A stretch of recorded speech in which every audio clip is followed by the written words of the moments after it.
what you like or enjoy or maybe hate. But it can create like a really, man, if you could predict from like 12 years old what you'll like as fields, and you like you pick or choose, and like everything you do from that point on you enjoy every day, like there'll be so many more happy kids. Like Yeah. everyone would be doing what they want to be doing, everyone would be doing what they like doing.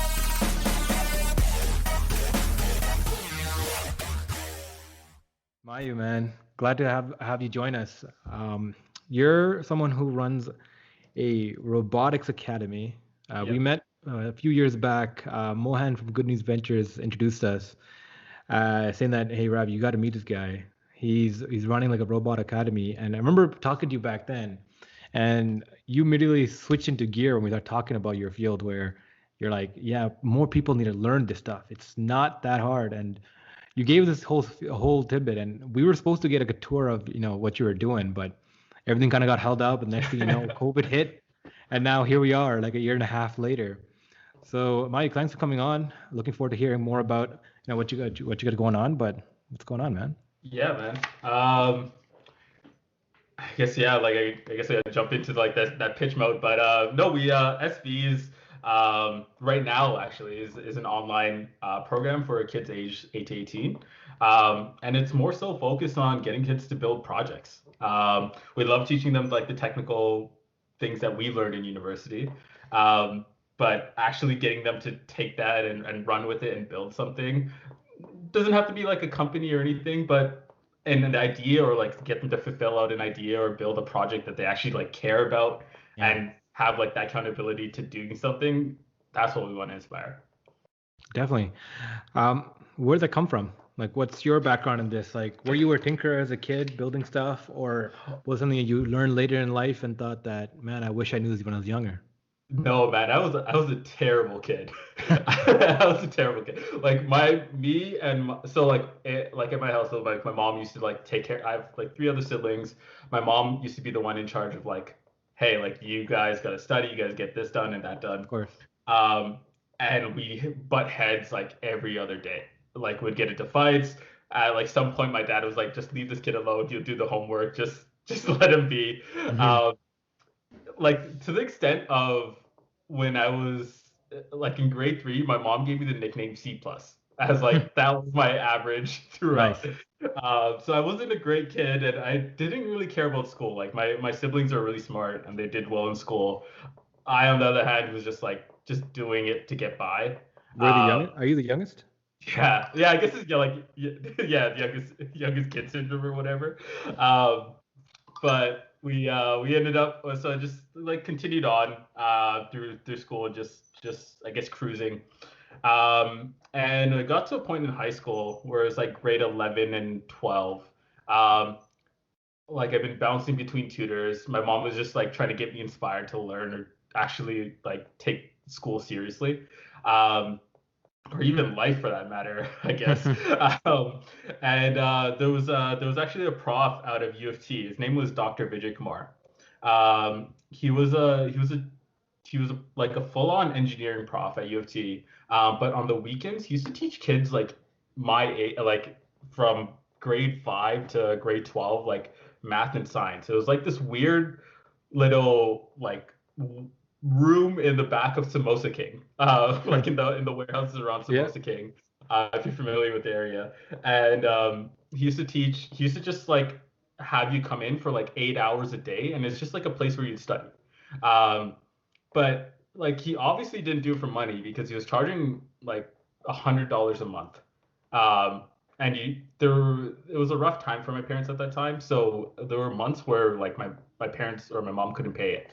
And like it would be a backlog like debt, and like he wouldn't even chase you nor ask for it. And like it was very clear like you didn't care about the money. You just like that experience of teaching kids or Hmm. having kids. Um, and so he kind of taught me a different way of learning, man. Rather than just like learning to like pass a test or do well, like which we're like conditioned to do, or like our parents would be asking us to do, or that was the expectation set. Kind of taught me to like what I was doing, or to learn, love that Mm. process of learning. Like when you like learn something new and that like that weird euphoric moment in your head. that's what he taught me to appreciate. And then I started realizing it was a lot more less about like just learning again to pass the test, but more so to learn for the sake of learning. And what ended up happening was like my marks shot up. From like literally like C's and D, not D's, but like from C's just like cruising onwards to like getting my first 90 in grade 12. Mm-hmm. Like in I think it was grade 12 bio, and I'm like, oh shit, I can actually do shit. I had zero idea. Like I had no confidence in myself from up to that point because like grade 9 built into grade 10, grade 10 built into grade 11, and so like there was no forward momentum for me. It was just like start to stop. Um, Ended up getting into university, doing well in like courses, and I had no idea what to get into. But what he said was like, go into engineering, and from engineering you'll figure out what to do. I'm like, okay. Looking back at it, might be terrible advice because it's a difficult program to get into. Um, and then got into to York for engineering.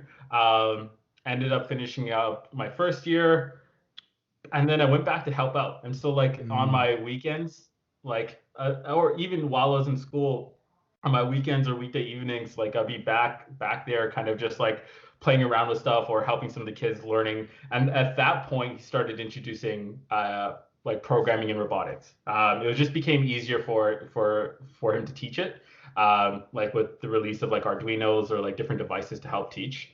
And so from that point on, I was just helping out. Now, fast forward a little bit. This is like 2016. I got my first internship with teaBOT, which is like a funny story about how I even got that. But during that internship, he actually passed away. He had a heart attack Oh no. um, in the middle of like a lecture, and so when he passed away, it was a sudden shock because like I was like a little bit distant from him at that moment. I was just like focused on my co-op, and then went to the funeral, and it was like it was like a sad scene. It was like people that were older, like 20 years, 30 years older than me, were like thought of him as a teacher. Kids that were like 10 and 11 thought of him as a teacher. It was like pretty like unanimous in that room that like that guy helped everyone. Mm. Um, and so at the funeral, like I was talking to some of the kids that were there, and we were like, hey, like let's like continue. So we ended up renting out this like shitty little shack of a warehouse. It was at Markham and Nashdene. There was no heating, no AC. It was dusty as hell. Um, but we just continued, and it was the difference that I think that we brought into it was rather than just teaching to teach programming, I like try to bring my co-op experience into things. I'm like, hey, like this is what we actually do. We had all these like all this equipment, all these books, and so we kept going. And then again, we turned it into this project-based learning method, and we had like some of our students actually build like really cool things. Like one of our students, Prajeet, his dad lost his wallet inside a mall. And he wanted to build like a Bluetooth sensor. I'm sorry, a Bluetooth device that that connects to your phone. It's like a 3D printed wallet. It wasn't the prettiest thing ever. It wasn't Louis Vuitton or anything by that matter, but it was like this simple wallet, a card holder with like a device in it, similar to Tile. This is like the Tile of 2016. And he built it out, and he was able to like pitch it to this event in like downtown called Makerfest. And he ended up having a company a research group from U of T wanting to work with him. Or there's another student who wanted to like keep his brother out. Like he hated his brother coming into his room all the time. Like with obvious reason, like that's siblings. And so he built like an IoT device. So like it's a device that every time he turned it on when he wasn't home, and someone came into his room, would send him an email. And like this was like completely developed himself. There was like whatever it took, whether it's like online resources, the devices, and like that's where everything spawned. And so that project-based mentality like kind of carried us to keep growing, and it naturally grew. We quickly outgrew our space. We were a nonprofit before. We were charging $100 a month. We realized quickly that nonprofits aren't really profitable. And I was doing this while I was in school and in my other co-ops, which was interesting. I really didn't have a life. For like literally 2 years, didn't have a weekend. And I'm not even promoting that. It was just like it didn't seem like I didn't really have like any care to do anything else at that point. Um, so yeah, like fast forward to now. I mean, with COVID, it's been it's felt like we've had to rebuild the business twice now, like build a like entirely from the ground up as COVID hit. But yeah, just now we're just like trudging along, and we're at like 140 or 130 students now. So it's been a wild ride up until this point. It still Mm-hmm. is. Yeah. Yeah, I mean, that's quite a journey, and you give us a lot to unpack, right? Talking about this mentor who like came into your life and completely changed the trajectory of your life. I think that's so radically important because I think we need more of that. And I think the market is moving towards that kind of mechanism where like I think apprenticeship is coming back, mentorship is coming back. Like mentorship is becoming a buzzword now, not just in tech but in real life. Like, business leaders all talk about this. Find a mentor for you, someone you can model your stuff after, someone who can test ideas, but someone who also impart some wisdom back onto you, right? And Mhm. what's really cool about what you're talking about, talking about your personal mentor, his name is Dr. Vijay Kumar. Yeah, Vijay Kumar. Vijay Kumar, right? So this guy sounds like a real radical thinker, right? Not doing this for the money, but wanted to actually help youth, but inspire a passion for like technology and robotics, but also teaching in a way that was different from school, and therefore able to capture your imagination, your attention, and your ability, right? I think this is like that kind of telltale signal shows a lot about some of the gaps that are in our society right now, where everything is kind of standardized and not, and like now with a potential for personalization, right? And these are the mechanisms that can do that because you're the result of something like that, right? Like it's a viral effect. I mean, like you said, like look at it at his funeral. Like, can you like I mean, sorry to hear he passed, but can you imagine a better way to go, surrounded in a room full of students, from different generations that you have had that have a Yeah. profound effect on?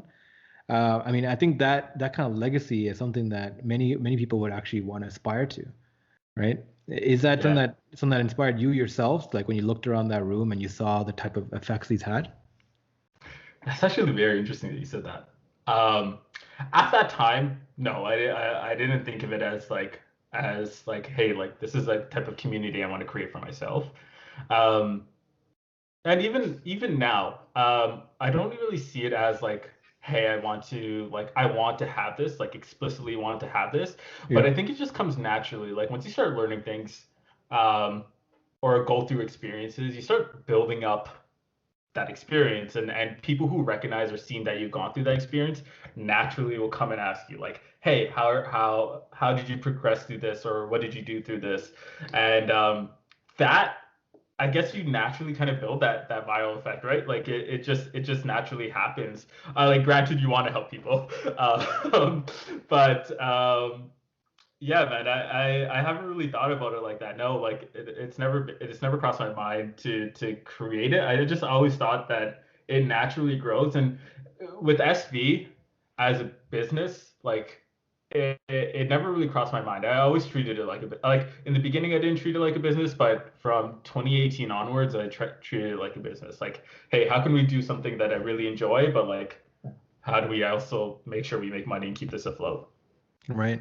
Yeah, and I think it goes back to that, like, especially these kind of models where you're not just teaching, but you're imparting wisdom, right? You're teaching a different way of doing things.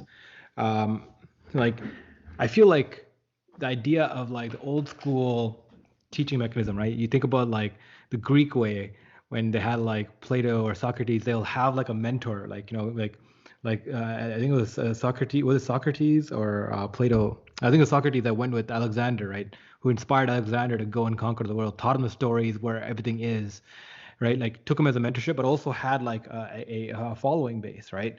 And Yeah. we're seeing that like these kind of niche kind of schools like yours, like smaller schools where people go for like the centralized experience of learning. Like we're going to get this type of knowledge, Yeah. right? Coming to be like whether it be like jujitsu, right? Like when you're make people like they talk about how their sensei or their coach is like it's like a lineage. He learned from this person and turned from this person, and there's actually a genealogical tree someone is developing now of martial arts, right? Which sensei trained who, and like it's like a lineage, and you see like different branches developing, and people come up with their own kind of philosophies and ideas, right? Yeah. And when you join a gym, you're not just joining like you're not just going there to work out like normally, but you're joining like a legacy of like multiple people following, right? The Yeah. really serious hardcore people are into that, and like I feel like we're going backwards. Like Naval Ravikant talks about this, right? How technology is making us regress as a society Mhm. because of fluidity of the internet, and we're all capable and like to access it and interact with each other. It's like it forces us to become more tribal, more inward focused, right? We're no longer hiring people for 30-year jobs. We're hiring people on contract basis. Yeah. Where everyone's wants more freelancers, more independent businesses, right? Small businesses are forming. People are becoming more and more individualized, like hunter gatherers. They're all hunt and Mhm. eating based off of what they can do, right? Yeah. Of their individual skills and abilities. So under this kind of model where people are we're no longer tied to location. We can do Zoom calls from a city somewhere to another city somewhere. We can, Mhm. as long as you're a mobile phone, you're connected. 2.6 billion people now are interconnected on mobile devices alone, right? So this ethereal kind of systems, like what can we do with it? How can knowledge be transported, right? Because you can go on YouTube right now, and all of Virginia Law School's entire program is there. MIT has all this research. Y Combinator has all this stuff. Like you can for free acquire knowledge. So the whole idea of universities, colleges, these walled gardens where you have to pay to enter to get knowledge is Yeah. gone. It's dissipating, right? So people can go out and get knowledge, but what you can do with it is the most important thing. So people who can mentor you and give you wisdom. It's like, cool, you can learn this. You can source information with this, but how do you put it all together? What can you do with it? And how can I make it better and more appealing for you to learn this? Right? Yeah, now that you bring that up, there's something been boggling my mind because it's kind of like what we have to do to predict the future, per se. Um, a lot of parents, particularly between like for kids age like well, parents in general, to before kids are an adult, they really value in-person learning. And now I'm curious, like, to ask you, like, what do you foresee, like, for what do you foresee as like mentorship or in-person learning compared to online? Because they're different experiences. And like even when you mentioned, like when we're talking about this like podcast of how you prefer it doing in person versus online, you can respond to that body language and such. What do you think? Like, what do you think you would do you think mentorship would like unravel or be done better in person versus online, or do you think it can be like I think it could be done in a mix of both? But I'm curious to what you think about that. Yeah, I mean, the mechanics of it wise, I think both is required. You can't, I think, like, I don't think you can do either or actually, right? Like, doing it completely in person limits you because there's only so much you can meet, and there's like physical requirements and all these requirements. So I think it needs to be hybrid for sure. And virtual, it doesn't have the same impact. So I think it has Hmm. to be both ways, right? Let's say 1 out of 4 times is like a personal meeting. It just, there's a difference, especially when you're younger, like when you're physically in the room with somebody and you can see how they move and interact, Yeah. right? Like that captures your attention, right? Yeah. Like when you're learning from a mentor, like this is some of the things I've learned, right? Like you model yourself off of people you aspire to. Hmm. You know, you look not just at what they say or what they think or what they've done, but how do they act? How do Yeah. they move? How do they talk? Like naturally you're looking for that because you don't aspire to like, okay, just do what they did, but you want to be them, right? And I think like the more like meeting in person gives more information. Like 7% of they say 7% of communication is actually talking, right? Everything else is Hmm. body language. So Yeah. I think based on that reason, I think in person is 100% required. But nowadays, doing it completely 100% will limit you, right? Yeah. Yeah. But talking about that, like the idea, I think have you heard about like the flipped model for teaching? Yeah. Flip, Yeah, we're in at York they're trying that for a bit where I believe it's like when you're in class is more focused on projects, and then at home you have to do, or you have to watch lectures and read about lectures or something in that nature. Is that correct? So yes and no. So there's a few terminologies being turned around, right? But flipped learning or hybrid learning education is when you distill responsibility from the teacher to the student, right? So less authoritarian, like do this, learn this, that, and more inspiring, trying to figure out, get you to do what you're interested in. And then the Yeah. teacher's job is to push them into different directions based off if they're lagging behind, or to push or to give inspire. You know what I mean? So like an example of that, have you ever been to camp, like summer camp? That's the hardest thing about everything in regards to SV. I've never done summer camp. I've never done any after school programs. So even like when we are like developing the business, we honestly didn't know what to do. Like, or I did at least. It wasn't something I experienced. But no, you're saying like, yeah, what about summer camp? Yeah, so I mean, just to touch on that, I was a horrible kid as well, right? I got into my parents saw me get into a fight and sent me off to summer camp one year, Yeah. and it was the best freaking thing ever because those kind of experiences, what it does is that like camps have this weird thing. What they do is they give you a lot of freedom. Like they give you structure. They say this is happens within this. They give you a structure, Yeah. but you're also free. Like no one's like telling you what to do. It's more like the teachers are there to guide you, right? And you mess up, you're like they help you forward. The tone is completely different, Yeah. right? And and it's naturally competitive, right? Like naturally, like rather than being like if you don't do this you're bad, like a lot of like top down like school authoritarian regimes. In camp it's more like you're done good so you get rewards, and like there's different ways to get rewards. So a lot of camp systems, right? I did like two times I went to like camp as part of the school activities, and I once on a summer camp because like I was an idiot kid. But like one of these things, like each one of these transformed me because it took me out of like such a like a controlled environment to one where it's open. So you can have different activities. You have the choice to figure out what activities you want to do. But then as you do those activities, the better you do, right? You're also assigned to a group and you get points, right? So you'll have, so if you're at like a sleepaway camp, it's like you're assigned to a cabin. Under that cabin there are rooms. Each room has 3 to 4 people, usually 4 people, right? 2 bunk beds each, Yeah. right? Each room has a number, and then suddenly they'll have a nickname for that room. And then within that cabin, then that cabin is within a larger community, like multiple cabins, and there'll be 3 or 4 of those communities. And the whole camp structure is figured out, so the rooms are trying to be the top room in the cabin, right? By being like getting numbers assigned or doing competitions and stuff like that. The cabins are all competing to be the best cabin within that group, that community. And then each community is trying to compete to become the best community of all of them, right? So there's so many intersections to be the best, right? And there's multiple things that each person can do. You can do like creative activities like arts and crafts. You can do physical activities like like obstacle courses, win races, stuff like that. Right. There's mental challenges like reading and speeches and stuff like that, right? There's different categories of different things. You choose, you naturally can drift between them and pick and choose what you want, or you already know what you want, do that. Someone who's really good at dance will like go down in that path, hyper down.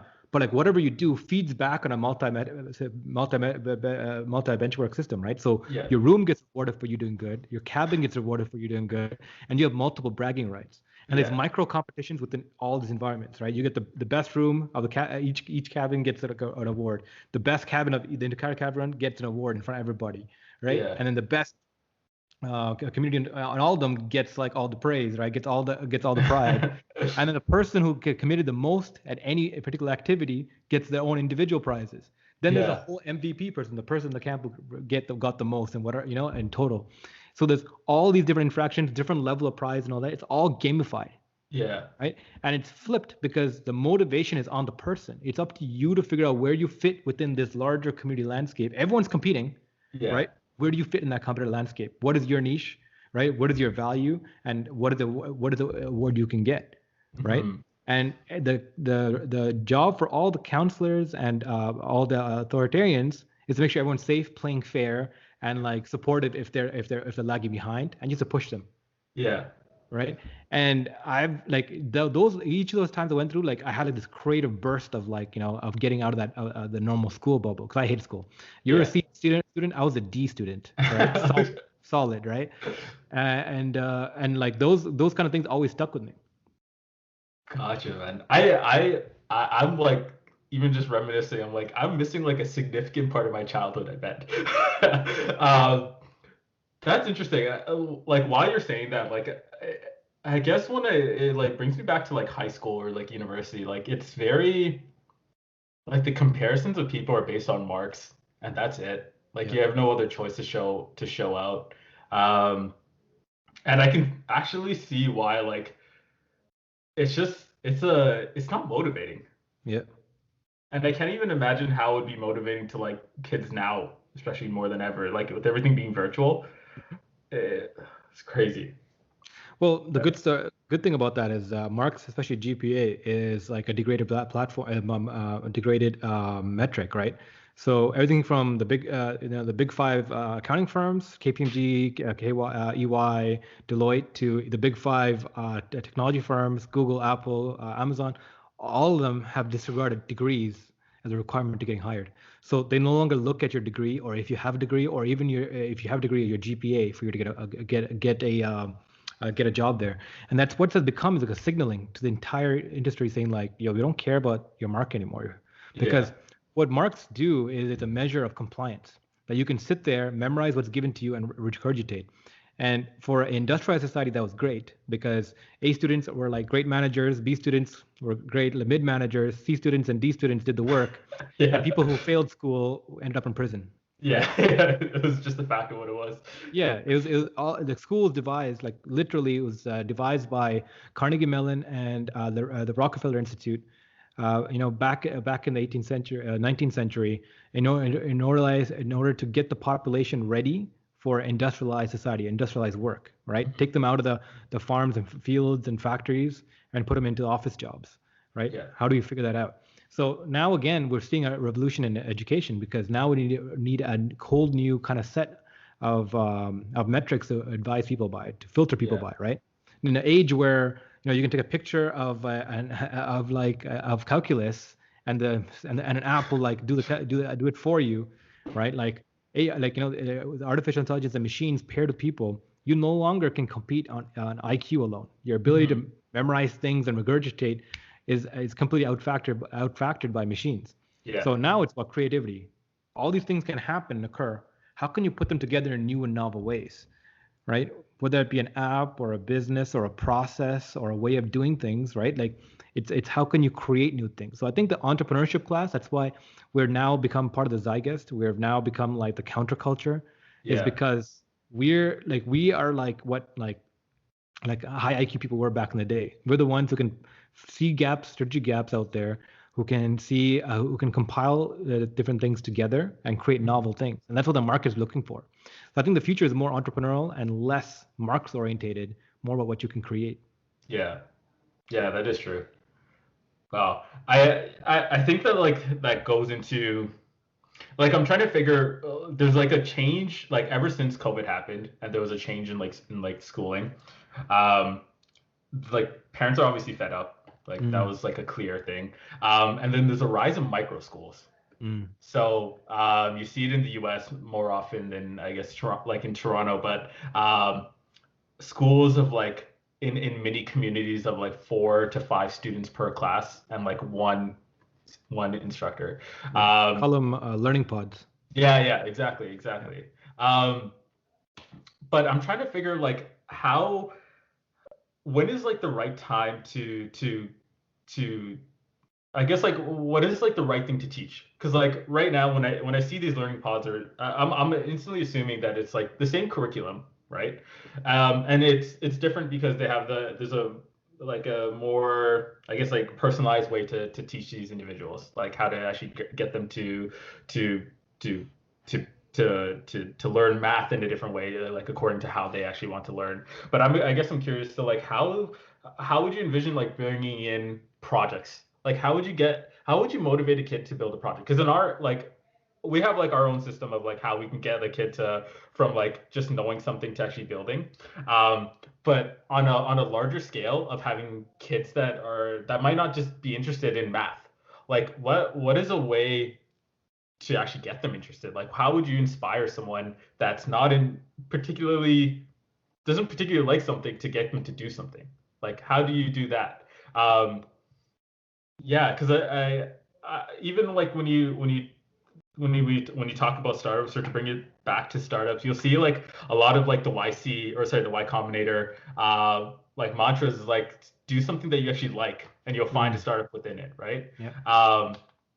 Are we expecting like these projects just to help teach, or like what do you hope to see like change in terms of like curriculum or learning? Because like the learning styles are going to change, but what do you actually want to see as an output? Do you want to see younger kids building projects and building like companies? When is it too early? Like I'm curious. What do you think about that? No, I think it's going to happen. I think there's going to be a 12-year-old billionaire that's going to be born, and it's going to happen because the amount of information out there. Like, if you look at TikTok, right? If you have a phone and you're in middle school and you're surrounded by people that you have no interest in, like you have no interest in because they're interested in things that you're not interested in, right? They don't like coding or they don't like, a certain thing. You can find your niche very quickly on like TikTok, especially TikTok because the Yeah, algorithm it's is so good. dangerous. It's Super dangerous. dangerous, right? But like, it's also a lot of education in there. A lot of ways, a lot of hooks there that can take you down a rabbit hole, right? So, like, I think you hit a right point there. Can you get someone who doesn't want to do this to do something, right? I don't think you can. I don't think you should. I mean, I think a lot of history is like, oh, this is better, this is good for you, so we're gonna make you do it because down the road you'll thank us. Yeah. And yeah, to a point it is, but like, I don't think people are meant for that. So in sales culture, we talk about this, right? Novice sales people try to sell everybody on their product, right? Yeah. Whereas the experts, they have filtering mechanisms to find people who are experiencing a problem for what they're selling. So they spend 90% of the time asking questions, trying to figure out, trying to scope the client out, trying to find out what their pain points are, and then tailor the solution to that. And I think the same thing needs to happen to learning, right? Where 90% has to be listening to the person and seeing out what their interests can lie or should lie in, right? And guide them towards that, so they pick it up on their own.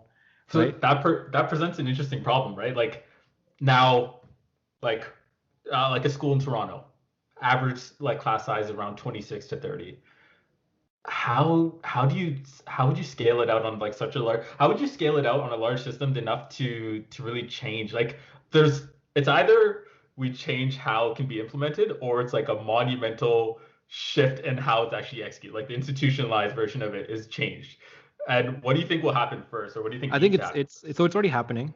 So just to show to that, like, we saw the learning pods over the last summer, and like, I got a call from a friend of mine and who has kids and he's really concerned about exactly this. How my kids going to learn things at home? They're 6, they're 8 years old. My co-founder has the same problem, so we started brainstorming into this, right? Looking into this. And we started building out like a few apps here and there, trying to figure out, how can we solve this kind of issue. And we ended up partnering together with like an Italian firm that just raised $10 billion because of the pandemic. Like their usage spiked to 1 million users in Europe, and they were like got all this money. We reached out to them like, hey, can we work on this to bring your solution to North America? And together we started brainstorming this, with this firm. And what we realized is that the infrastructure is already there. Like what the schools and governments provide is infrastructure, right? So if you look at how a nuclear power plant is run, right? Nuclear power plants are run in partnerships, right? The government partners with the private utility. So the government handles the most risky and the most expensive part of things, which is the infrastructure, the actual physical plant. But then it hires out the operation of it to the wetware to a private firm that is privately incentivized for capital as nimble to figure out how to best run and operate it, right? And together they kind of do this together, right? And what I think the same thing can happen with education, where the public infrastructure provides the infrastructure, and there is a data like system, like a technology system underlying on top of it. And it's already happening. So Knowledge Hook, Travis Ratner came I was on. just about to say, yeah. Right? He's doing that with math, right? Prodigy just raised its biggest B round and a big B round, 157 million dollar Series B round, largest B round in ed tech history, right? Wow. That just happened this week, and you're seeing is like the different scopes of teaching being taken up by a technology firm, right? Mm-hmm. Technology is doing what it does really well, right? Like SaaS businesses, they slice away a process that's normally like very horizontal, take a slice of it and do it really well across a wide spectrum. Yeah. So we've seen the verticalization of education and technology coming into play, right? So these different technology pieces are coming in and fulfilling the actual learning part. So look what Knowledge Hook does, right? The math stuff, the kid interfaces with the technology, the iPad, which then is learning what he's good and bad at, which then prompts the teacher, hey, teach him this or teach him this methodology based off of his Exactly. inputs, right? Yeah. So I think we're already in that path. COVID has accelerated the path curve here. But the main thing is like, have you ever watched Star Trek, like movies? Unfortunately, no. That's like a generation. I haven't No, even the new watched movies, the Star. new ones. Like, Oh, yeah. so there's I, a scene where like I'm talking about this because I actually referenced it part of our research, right? Like into edtech. There's a scene where they're on that planet Vulcan where like this guy Spock is from, right? And they're talking, it's showing how they teach kids. So each kid has his own school desk with like this massive screens next to them, yeah. and they're interfacing with the technology piece that's constantly challenging them, Yeah. right? It's giving them test quizzes, it's giving them information, they're watching videos, they have the freedom to explore and learn, right? And then they're tested on it, right? And then they get marks based, like they get like completion rewards and all this stuff based off these micro things, tasks they do. But then, there'll be a group of 8 or 9, and a teacher will walk around, not to teach, but to be like the human component to it. Yeah. If they're not doing well, or if they're slowed down, talk to them and give them more emotional support and guidance. The human does what they're good at, the human element to it, and the Yeah. machine does what it's good at, figuring you out better than you know yourself. Yeah. Trying to constantly learn from you, task you, test you, get you better, right? And like I think that like we're talking about what does an ideal situation look like for edtech, Mhm. right? I think it's that machines doing what it's good at, learning from you and tasking you better and better, and having a more long form look at you, right? And if people who are skeptical about this, like there was a project recently that was launched, right? I think it's a human. I forgot the source of it, but basically there was a study done. There was an AI pattern that's been built, Yeah. and running, that can analyze a video, this 30-second video of a couple that's talking on mute, no sound, just watching body language, and it can predict with a 70% degree of accuracy how long that couple will last in a relationship. Jeez, Right? that would be devastating.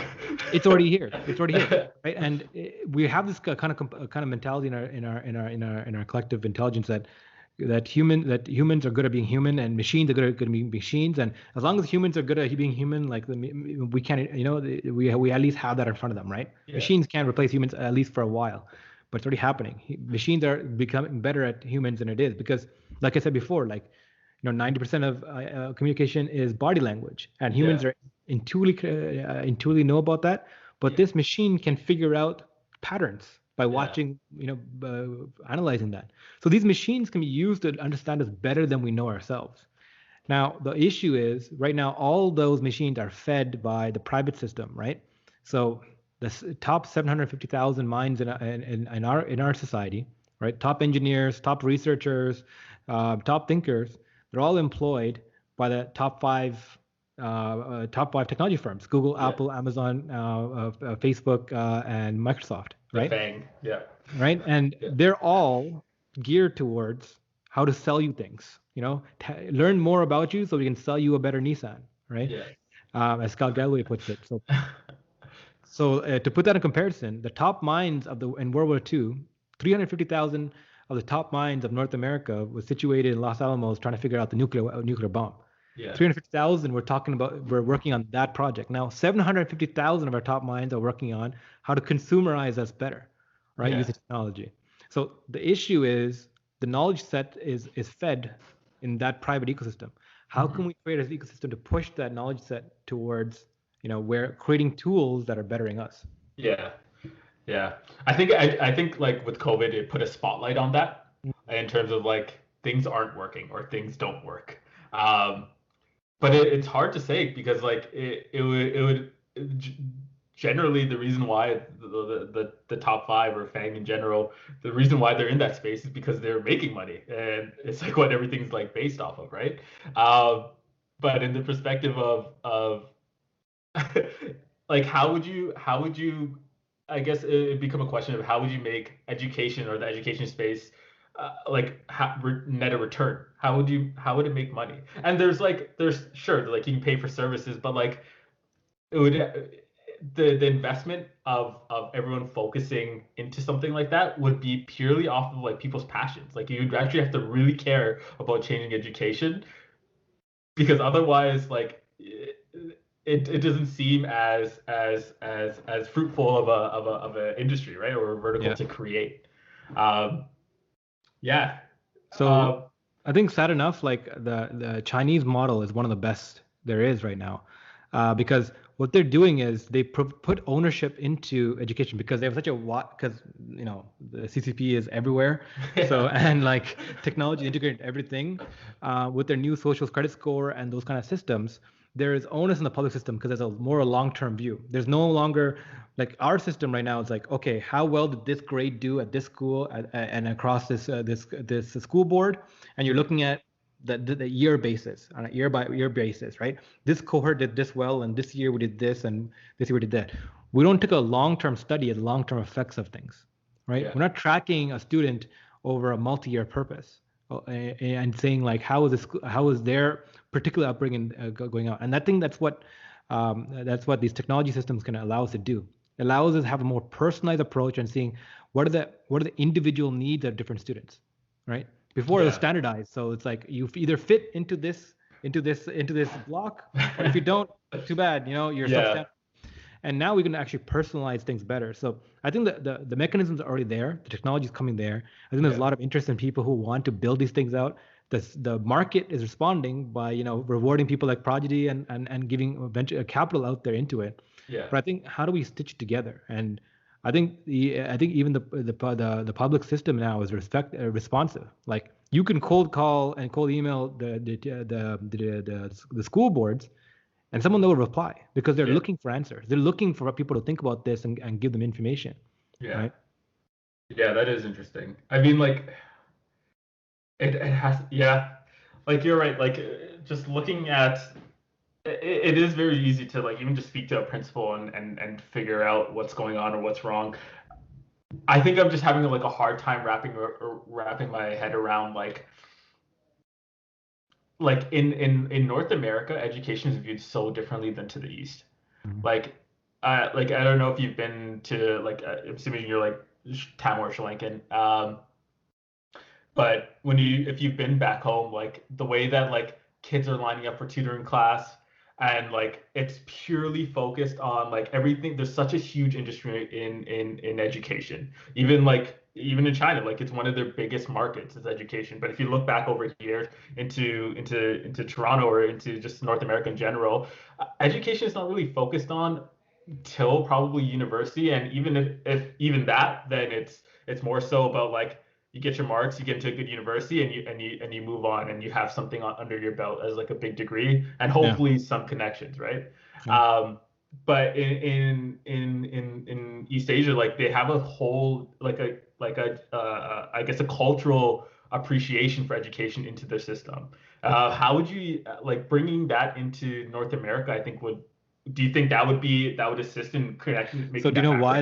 why that culture exists? Do you know the history of that? No, I have no So, idea. so it has to do with colonial powers, right? So when colonial powers moved into Asia, right, the places in Asia that are really good at education, Hong Kong, and parts of India, like the IITs and the legacy of the IITs, and even the Jaffna Peninsula, right? Like one of the main reasons why these like you're from Sri Lanka, you're Tamil, right? Mhm. Right. So me too. We're from Jaffna. So I looked into this, right? So during the British rule of Sri Lanka, right? Um, first of all, they killed off the rulers, right? Then they turned the aristocracy towards them by marrying within them and having more long-term relationships there. But the wheel they called the Jaffna people that they were the scholars that ran the wheels, the cogs of the British Empire. So per capita, Jaffna produced more accountants, lawyers, and bureaucrats that went out and ran the British Empire all across. They provided the mental force, right? So nowadays we have computers, right? Yeah. Back then, like you need number crunchers on the ground and stuff. So like the per capita, the Jaffna Peninsula people, right, from Jaffna University and all that kind of stuff, right? They've outperformed completely on all the education boards, even with the lack of access as education. Yeah. Why? Because there's a way out. Like that area traditionally was already well read, right? The Jaffna Public Library literacy was very high levels. But what happened was when British colonial powers came in, people have a misunderstanding that the colonial occupations educated the people of the East, right? There was a collective review. Have you heard of Satoshi Thakur? He's an MP of Kerala. Okay. He did a really good speech at the University of England, right? I think University of England. Yeah, no, at the British Parliament. He was asked to talk. His topic was how did the British help India, improve India, right? And he came there and he brought up the facts, and he brought up the facts that saying like based off of economic reviews, right? The entire state of India during British rule, right? Yeah. That per year got the equivalent educational budget of the state of Wisconsin did. So the entire state of Wisconsin was probably 100th of the population, right, of India. And there was an English teacher at the time went and did a review, right? Sorry, from America, from Wisconsin. And so like the entire budget the British Empire set for India to be educated is less than the high school budget, just the high school budget of Wisconsin, right? Which is even now underpopulated, right? So there was no communal effort from the colonial powers to educate the people there. But what it did was created a unilateral effect, right?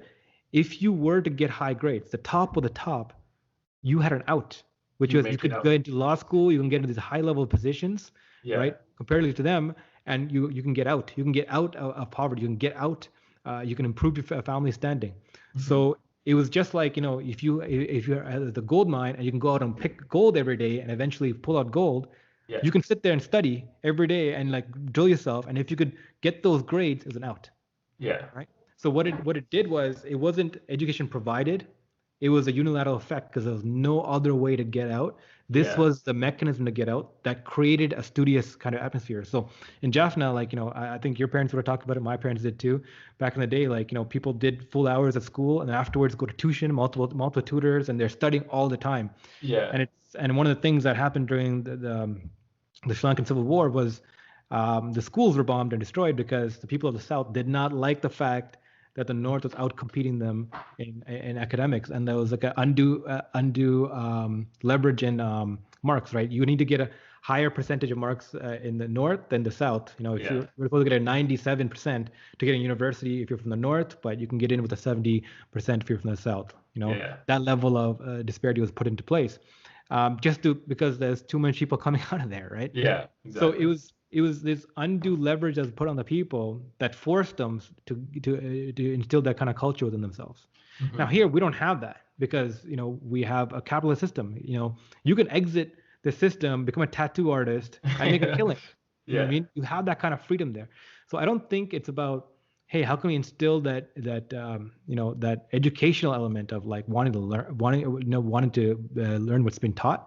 But how do we get an inspirational element of wanting people to inspire them to go out and teach, go out and learn for themselves so they can do something.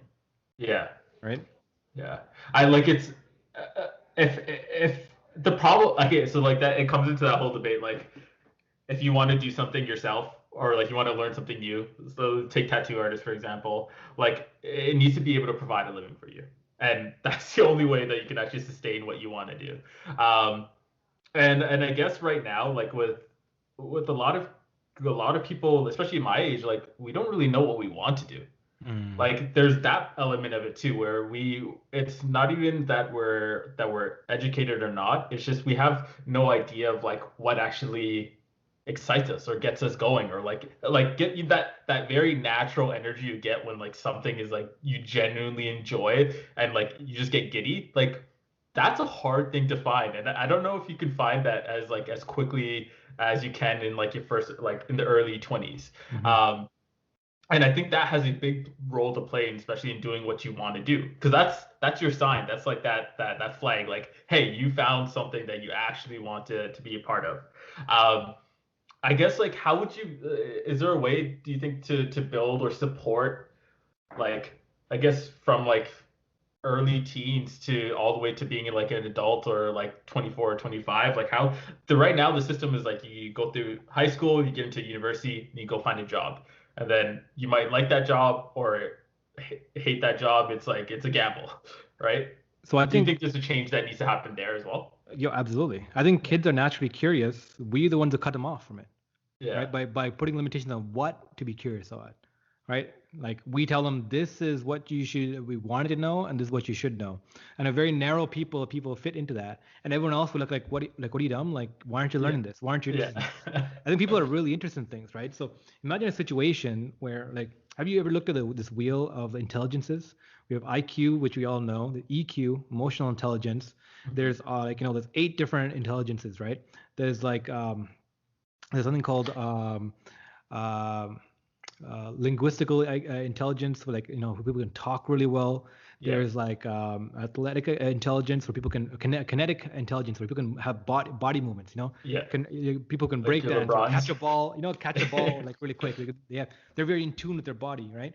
So Yeah, what we're realizing is that people are wired differently, and being able to control your body like that is an intelligence. But we have taken undue leverage out of that, right? Unless you're the top of the top and you become like a baller, like you're yeah, not making anything from it. It's that risky, right? But think about how to provide a feedback mechanism. If a kid's really into like body control and like into sports, well, okay, why don't you go out and play sports? But hey, by the way, for you to be really good at this, you need to know how your body works, right? Why don't you come learn how your body works so you can train yourself better? By the yeah, way, here's some kids who are really not good at sports, but are really good at science and understanding biology, right? Why yeah, don't we pair you together with them? They'll help analyze you. You give the data, right? And then yeah, together you kind of solve this problem of how to better the human body, yeah, right? And then boom, you suddenly have a project there, right? yeah, And then you know what I mean. So you bring people who have like the niche kind of activity that they can do, right? They're mhm, interested in, and we pair them with other people that's complementary, and you put them together in a project. And I think that kind of thinking is more required, right? How do we yeah. take what you are naturally inclined to do, like what you're really interested in, and pair that with somebody else who can fill in a different category, and together you do something.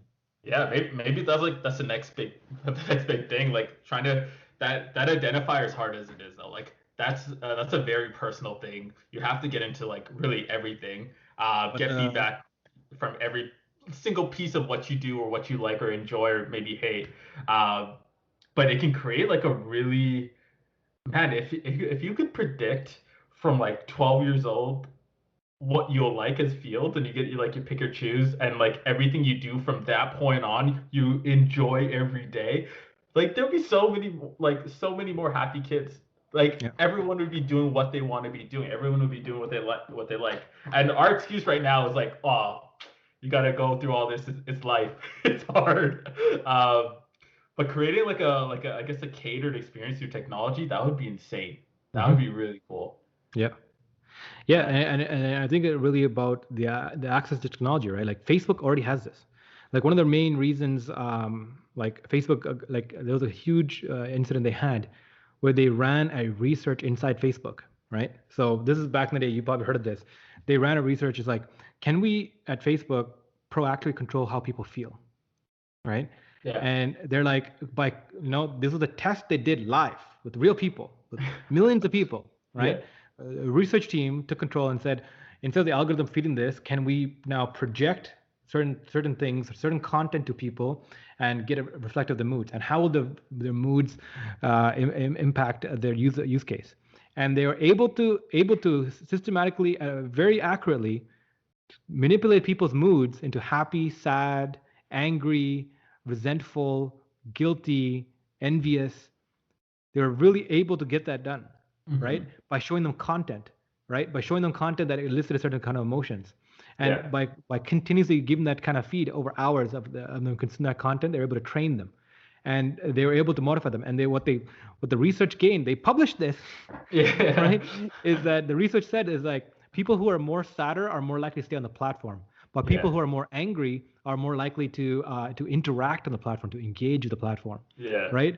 And the research came out saying that if they were like if people are sad or angry, like they're naturally stick with our platform, and people lost their shit, right? Yeah. People quit Facebook. There's a whole blast out of it, Yeah. right?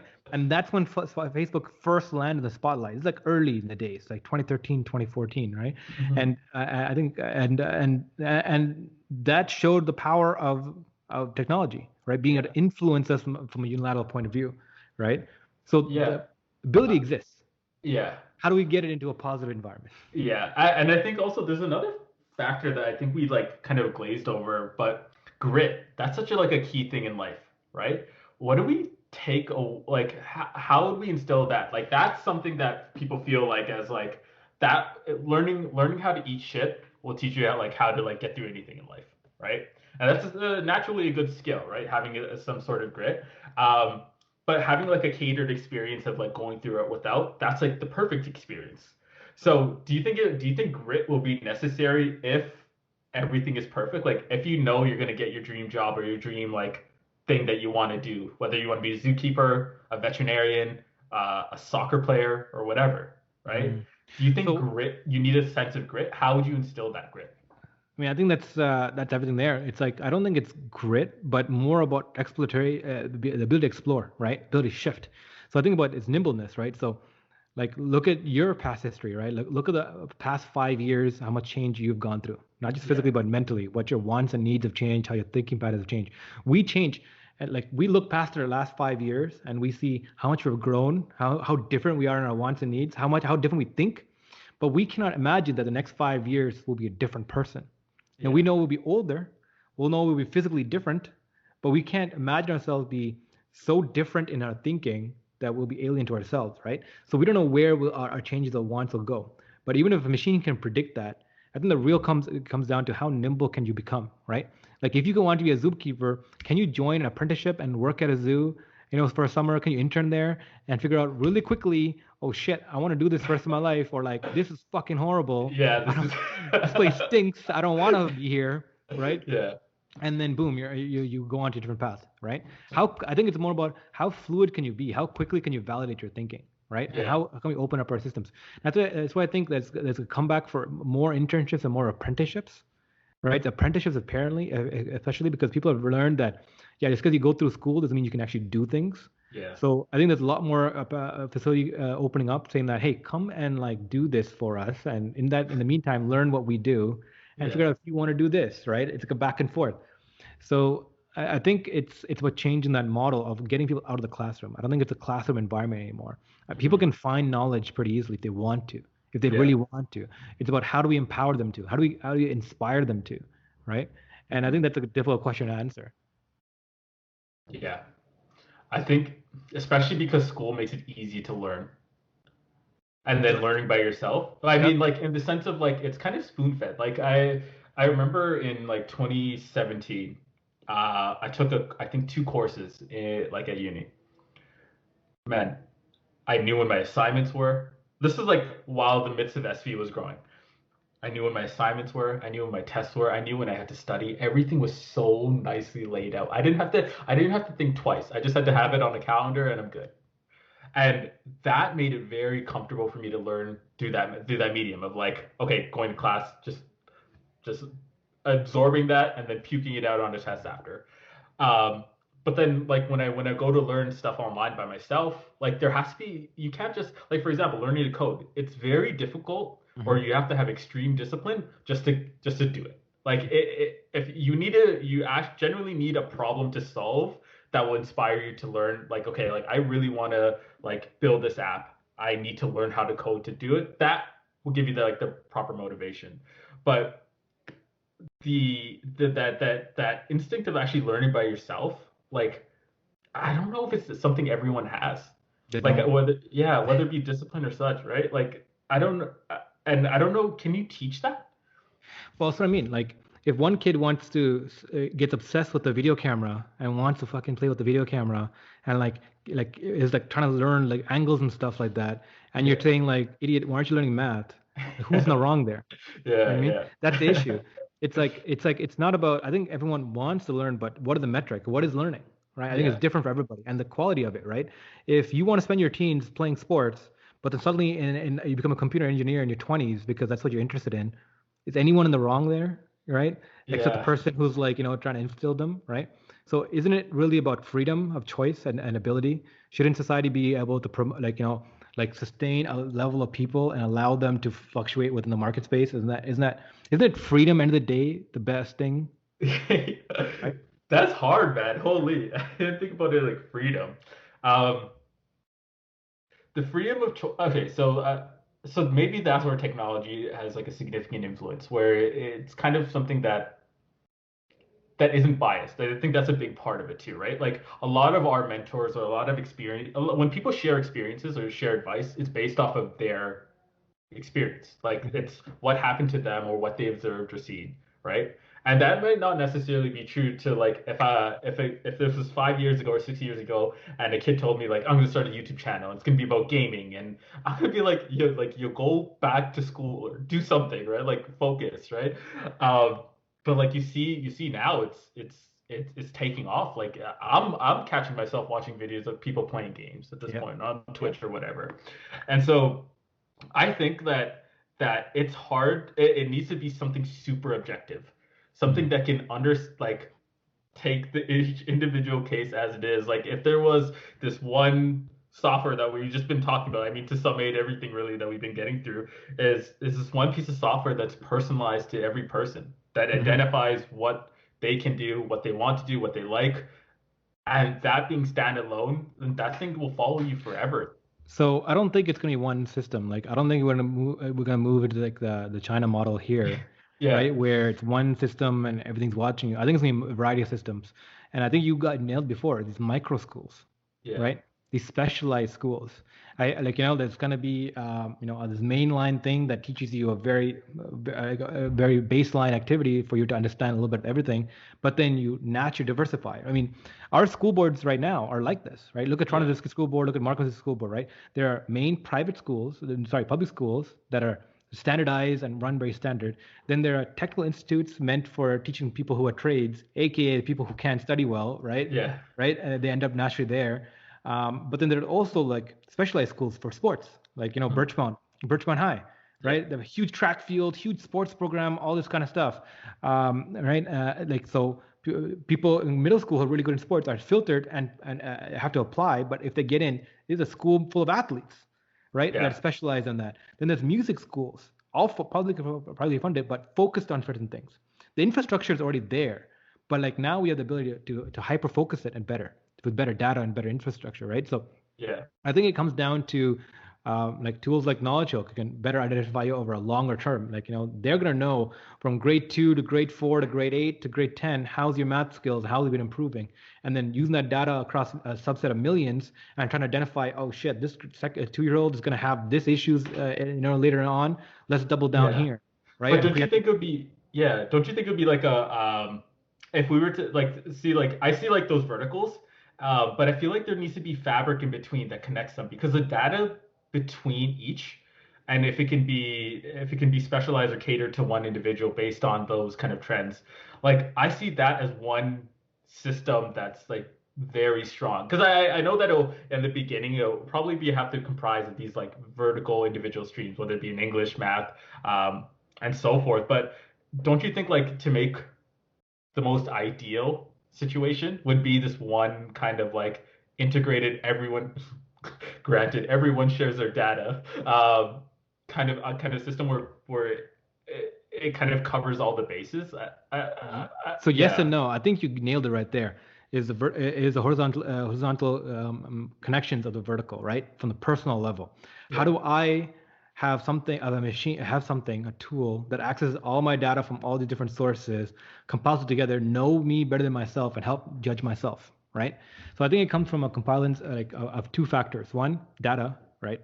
My ability to access data, and two, my ability to have access to a tool that can access my data safely and give me access. So if look at the tools, all the tools we have like just on our phone, the average person uses at least 6 to 10 apps a day, right? Has about 20 to 30 apps installed on their phone.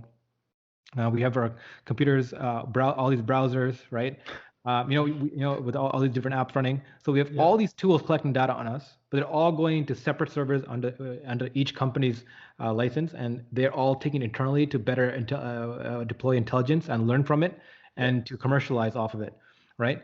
But what if we, before it even goes to that server, has a reservoir where the data is pooled in a reservoir from all these different sources. So each company only gets the piece that they're collecting, but we get the piece we get a copy of all of them, right? Then that reservoir connects to a system, right, that can feed off that data that's collectively pulled from everywhere, from all these different functions, and now has a better understanding from a top level down of who we really are, and then long term can guide us, right? So, have you ever read Ender's Game? When you were a kid? Man. No, I haven't. What Good is it book, about? man. I'll write it down. Yo, I think you'll definitely love this. So Ender's Game is it talks about children being the ultimate weapons of humanity. Okay.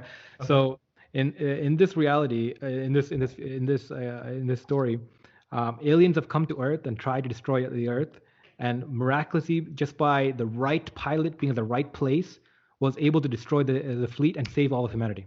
Right. Now, 60 years in the future, humans know aliens are out there now. They just escaped extinction by the right person being there, and they don't want to be ever stuck in that. So they develop all this technology, develop all these fleets and all that stuff, and they realized the main missing piece is not the technology, is not the tools, not the weapons, but a commander, the Napoleon, right? The Lionheart, right? The Genghis Khan who can like lead them, right? So from every single kid, like the Earth is now unified into one super entity, and every single child from the age of 4 onwards has an implant, where this implant is reading everything they're learning, everything they're doing, watching everything they're doing, and learning everything about them. Yeah. And they're going through a selection process to find the toppest, smartest, most empathetic, and most best tactical commander. Yeah. Right? Looking for that Napoleon, right? And then of those, like a select kids, like 10 kids a year from the entire world, are selected each year into a specialized program that puts them into this high intensity combat training to figure out if you're going to be the commander or not. And they do that year after year after year after year, all intensified in the learning about who this person is. Because the pros of that is you find this gem, this person who can take all these missing pieces and win this war. The con of that is that all these kids' lives are taken into wars and combat ship, right? But it talks about this, right? When there's a need arises, right? Understanding people and guiding them is there. But one thing that I really like about this is it's a whole saga. Like this, Ender's Game is the first book. Ender's Saga is like a 16-book series, right? And one of them talks about like an AI that can live within the system that you can access through like an implant in your ear and will know everything about you, but you and the AI are tied together, right? So I don't know if you know about evolutionary biology or neurobiology, right? Evolutionary neurobiology, but we evolved in like multiple subsets, right? We have the reptilian brain, which is the brainstem and the surrounding nerves around it, which is all reflex, right? Eat, sleep, sex, all the reflexes, right? Yeah. The mammalian brain around it was developed afterwards that allow for more complex social relationships, allowing for, emotions, and it's very deep and primal built into us because it's millions of years old and allows for like communities to thrive and kinship and taking care of your young. Then the primate brain with the forebrain and like a cortex developed that allows for higher level thinking, arm controls and throwing things and social behaviors, complex stuff. And then on top of that, just a millimeter thick that covers the entire brain, right? And all the crevices, a millimeter thick, is a neocortex. Okay. And that's what gives humans our ability to think, our ability to have conscious control.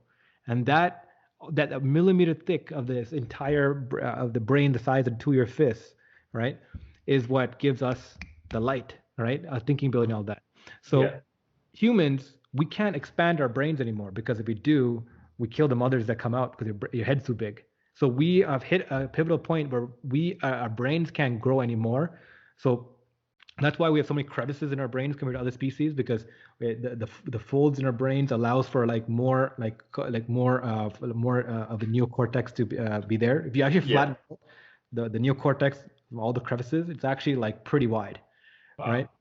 And that's what gives us a superpower. But even then, with all those hacks, we're limited by how much we can grow. So the thinking is machines and the way we interface with machines is going to be the next evolution, right? It's going to be like a cyber cortex. Yeah. Right. So imagine a system, if you will, where you have your brain, these entities connecting data that then a machine layer is attached to, and now you're coupled together, machine and human, AI, and artificial intelligence, and natural intelligence, right? The one giving the more primate emotional thinking and reason to live, why we live, all the emotions for it, and the artificial intelligence having the instability of connectivity of machines, right? Yeah. I think that's a great pivotal moment in history. Yeah, kind of like a second brain. Wow. So you said something interesting. It was like that pilot was at that right time, and that was significant enough for everyone in the world to change. And granted, it's fiction, I'm assuming, unless it happened. Now, what would it take our society in our current? What would be that pivotal moment? Because if our backs were pushed against the wall and there are aliens and whatever, this is turning a little bit abstract, but will education be the first thought? Because I would assume that it would be war or it would be militarization, right?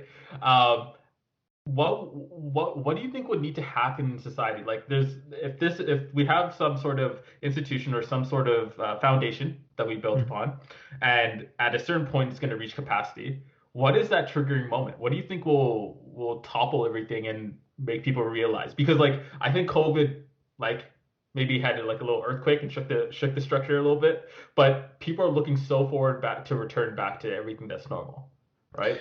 I think it's already happening. So 2016, 5 million truck drivers were let go due to automation, and nobody noticed. And those 5 million went on to vote for Donald Trump and swing the state of Wisconsin to a red state, and getting Donald Trump the support he needed, right, to get into elections. We know this now, right? We know when people are left behind, right, they become extreme, right? And with the extreme reaction we've seen from the public is the market reacting, right? Our collective conscience reacting to this, right? People are being left behind because not everyone can reflect back and mobily change. So I think as society, we have realized oh shit, we're at a pivotal point. People are being left behind. We have to restructure ourselves. And COVID actually, I think it gives us a great excuse, right? Things are shaken up so it can be rebuilt. And I think from everyone, I'm looking at I think from school boards to governments to private institutions to large enterprises, everyone is buying and making changes. Everyone's taking this opportunity to make that change, right? And I don't think we're going to see it. There's going to be a lost time, a lost little generation where those kind of changes happen. There's a quote I really like from an economist. Is if you want to see how it's the quote. There's two quotes now. The quote is, history doesn't repeat itself. It vibrates, right? So history doesn't repeat itself, it rhymes, right? So there's patterns that comes back in it. So if you want to know the state of history right now, look back, the state of humanity right now, look back to how humans were 100 years ago, right? Because we follow these kind of curves and in thinking and growth patterns, right? So 100 years ago, similar things happened. The Spanish flu hit, right? The world went into a pandemic, right? Great changes are there. Industrialization was happening. Mass production was coming into. Factory jobs are disappearing because things becoming more efficient, and office jobs came to be. That generation sucked. The Great Depression happened, right? Right? There was the most transient people that we have in modern times were created during then. But then that led to the 40s and 50s, right? The boom times, where the rise of the media empires and the rise of these office buildings with shiny offices with nice suits and people wearing more suits than ever, right? Those booms and bust cycles happen. So I think that's where we are. We're at a bust cycle where it's shit, time to react, right? Yeah. You ever heard that term? It's like great people create great times, which create weak people, which create weak times. And it's a Oh my cycle. God. No, I've never, but it's terrifying to hear. Like I think though, I was reading like Mark Andreessen, he released an article recently. And it was like this is the time to build. Like when everyone in the beginning, I guess like last March, everyone got shook up. Like this is everyone's business has changed, or most people businesses closed down. Like there's a fundamental shift in how we operate, how we can operate, how we can Mm. talk or interact. And it's the time to build. And I guess it brings me back to that. I guess what I'm thinking about is like in regards to that shift or that earthquake or COVID being that earthquake, maybe it's like it's just so close to like because it's that kind of that low period and it's so close to us of like the change that is happening is just like in the early stages, but that high that will come later, it won't happen for like another 10 years, and then that's when we're going to see the monumental shifts of like the education companies today being what it is like the tomorrow in 10 years, right? What it's going to be or how it's going to change things dramatically. um Yeah. Man, I couldn't even wrap my head around something like that. It's weird. It's more terrifying, honestly, now that you say it. Like this is the bus period, just because I'm like, oh crap, like holy shit, this actually is. But Yeah, uh, but you also understand during the Great Depression, more millionaires were created in the Great Depression than all of American history. really, Yeah, right. So vast majority of people sunk to the bottom. One third of people is what we hear about is one that lost a lot. One third of people experienced no real change. They had their houses, they were stable, they didn't have any growth, but they were good. yeah, One third of people experienced significant growth. What we saw was like this triage of like this disparity in like in gains, right? hmm, People who didn't do well really dropped. People who did well really rose. So during this time, yeah, there's gonna be a lot of people gonna be left behind. It's gonna suck. But the people who are out there grinding with grit, yeah, who make changes and can actually make it work in the market, they're gonna get some rewards and have the ability to write the rhymes of the future. yeah. So this is like the time to make change, right? Time to work, man. Time to work. Yeah, that's Yeah. nuts. So I think we hit our time. This has Yeah. been great, Mayu, man. Thank you for the conversation. Like I usually don't jump in as much as this, but like I've been really enjoying the back and forth. Yeah, no, like I mean, it's my first time. I've never done something like this before. It's really cool. It's really interesting, man. You know a lot. Like really, like kudos to you for learning a lot. But It's all coming from a yeah, D student. yeah. Well, we have something to tell our parents at least. Um, but yeah, man, no, thank you for having me and seriously, yeah, this is pretty cool. It's really enlightening to really think about the future for a bit. Yeah, Because it's so easy to, especially like right now, to think about now and like how hard things are or how hard things might be. But it's good to know that we can still build forward or build definitely, up. Yeah, man. definitely. All Build right. back. What is it? Build back better, right? Yeah, yeah. There we go. Yeah, man. All right, Mayu. Thank you for coming. Stick around for a few minutes to do a quick debrief. And everyone who stuck with us, thanks for tuning in.